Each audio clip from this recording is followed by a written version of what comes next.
Hello, everyone. Happy day. I am Christina Joe, and I am loving life. Thank you so much for joining me today.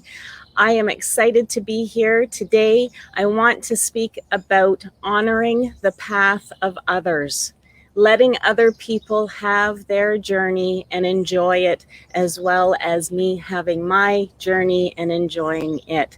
So let's dig into this a little bit. This can be really tricky when we start going along on our spiritual journey and we start having aha moments and things start coming clear and we start seeing things a little bit differently. It's very easy to look at other people from the outside and think they just don't get it. They're just not getting how this works. The more we start to understand different things like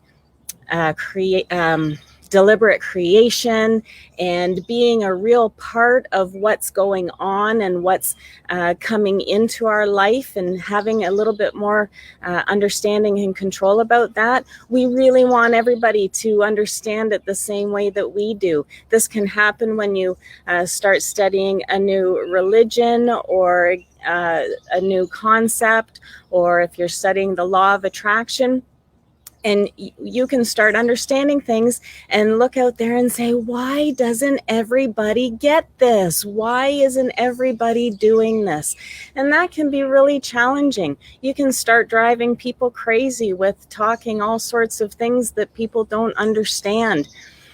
And people can start sort of pushing you away a little bit. I know most of my friends think I'm just weird in the way that I think about things.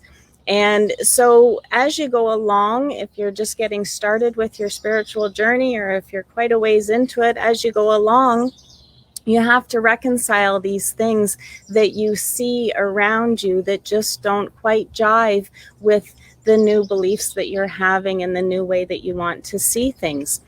So we need to find a way to see things, to see other people through different eyes. You can call this different things. You can call this seeing through the eyes of Christ. You can talk about looking with no judgment on your world.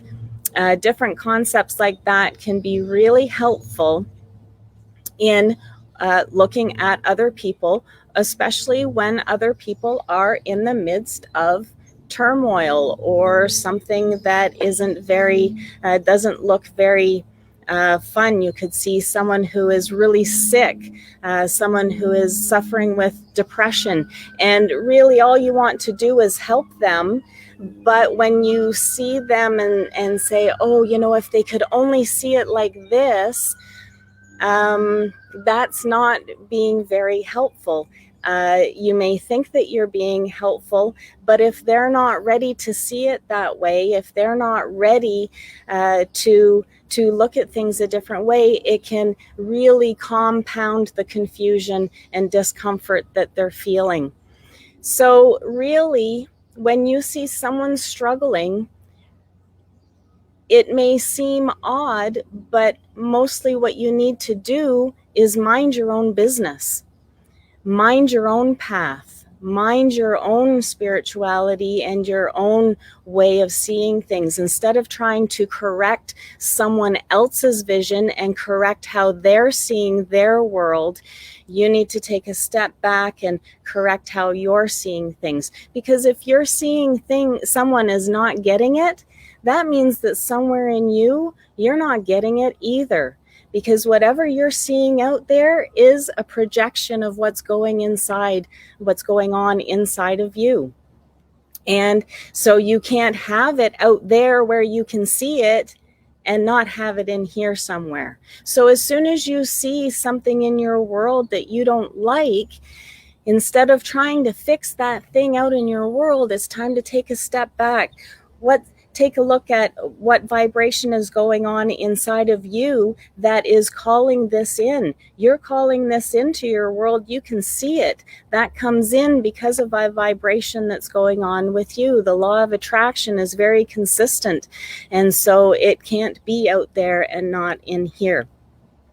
So one of the things that I like to practice is seeing through different eyes. I like to practice seeing through the eyes of Source. When I'm looking at someone who's struggling, I like to ask myself, how does Source see this person? How does Source see this situation?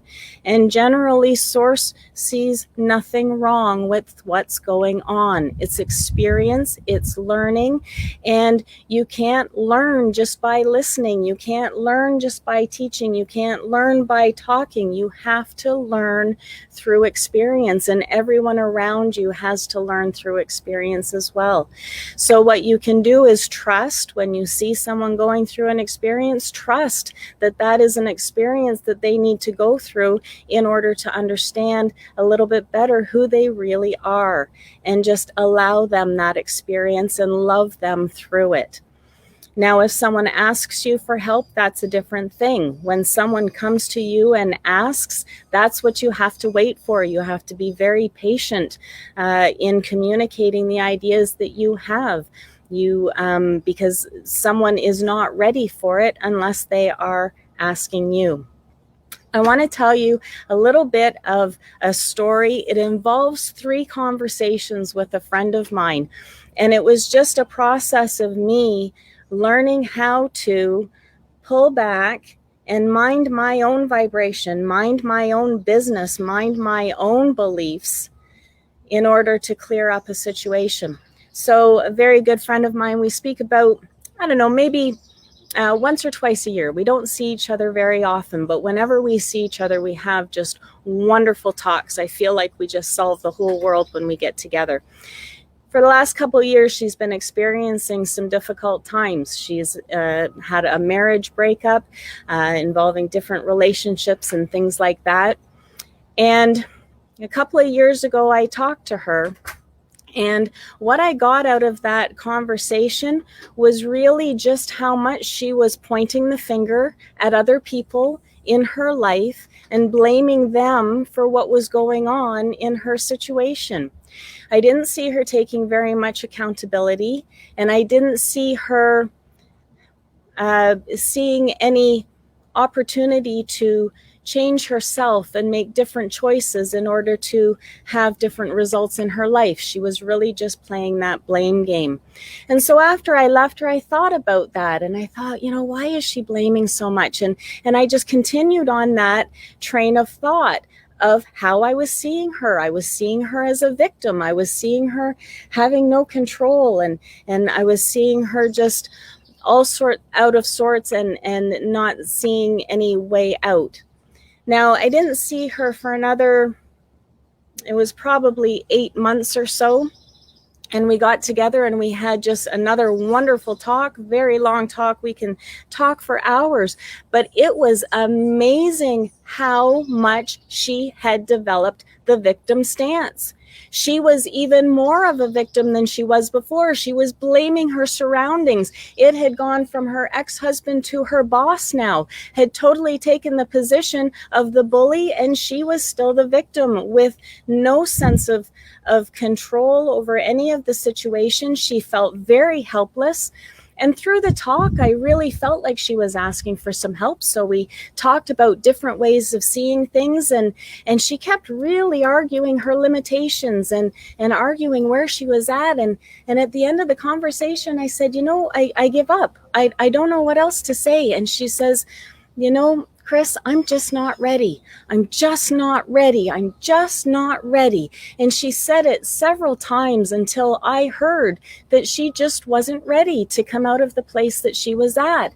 And I needed to honor her place. I needed to honor where she was at in her stage of learning. I needed to not push her farther than she could go. I needed to allow her the space to heal. And I wasn't doing that. I was pressuring her to go into places of healing that she just wasn't ready for. So I heard her. I heard that. And I really took a step back from that conversation. And I started minding my own business. I started minding my own vibration. I did a lot of work with Ho'oponopono practice. just finding what is it in me? What is this victim stance in me that I am seeing this victim outside of me in a very close friend? And I started paying attention to all the places in my life that I play the victim role. I play the victim role so often in my life with my daughter. Sometimes she starts in the bully role and she puts me in the victim. Sometimes I start in the victim role and put her in the bully role. It is an interchangeable thing. And I was finding all sorts of, I bet I found 3 or 4 different areas of my life where I was being a victim, where I was feeling like a victim and not having a choice in the situation that was going on. And I was astounded at how it hit me that, wow, this isn't in my friend so much as this is in me. And I need to clear up this vibration. I need to clear up this victim stance that I have. And I need to change how I'm seeing these situations. So I noticed when I was a victim, I looked at my bully and I said, you know, how can I see this person differently? How am I promoting drawing out the bully in them just by being a victim? And so I started looking through Source's eyes at these people and these situations to see it differently, to see with no judgment on that other person. And what can I do for things to be different? My vibration cleared up immensely. My relationships with 3 or 4 different people took a different turn and lightened up, and more love was felt. And different conversations didn't happen the same way. And some conversations that would have continued into argument after argument just stopped because we didn't want to go there anymore. Now, I met up with this friend one time since, and we went for a walk and had yet again a wonderful conversation. And that was about 6 months after our second conversation. So this is our third one now. And it was amazing, the change in her, with me clearing up my vibration and letting go of all sorts of places where I play the victim role. Oh my goodness, she was a different person. She had started reading. She had started feeding her mind with all sorts of empowering knowledge. She had started to understand what her role in it and the way she thinks about things and the way she presents herself in a situation can change the outcome of what is going on. And it was just so incredible to see how much her vibration had changed and how much her stance had changed. She was not a victim anymore. And through that conversation, she looked at me and it brought me to tears. It was so wonderful. She said, "Chris, I'm ready. I know I'm in a crappy situation. I know my situation is even worse than it was a year ago when I left my marriage. I know it's even crazier and more chaos, but I don't care. I'm ready. I'm ready to face it. I'm ready to face whatever it is I have to do to clean this up. I'm ready. I'm ready. I'm ready." That was music to my ears, and it was just such a wonderful place to see her. And I was so pleased that by minding my own business and clearing up my own vibration, not only allowed a space for me to heal, but it also allowed a space for my very good friend to heal and come to a new place of understanding and loving herself like she has never done before. It's amazing what you can do yourself to change your world. It is always a choice. I hope this has been helpful. Thank you so much for joining me. I really am loving life, and my intent here is to help you find ways to just love life more every day. Happy day. Bye-bye.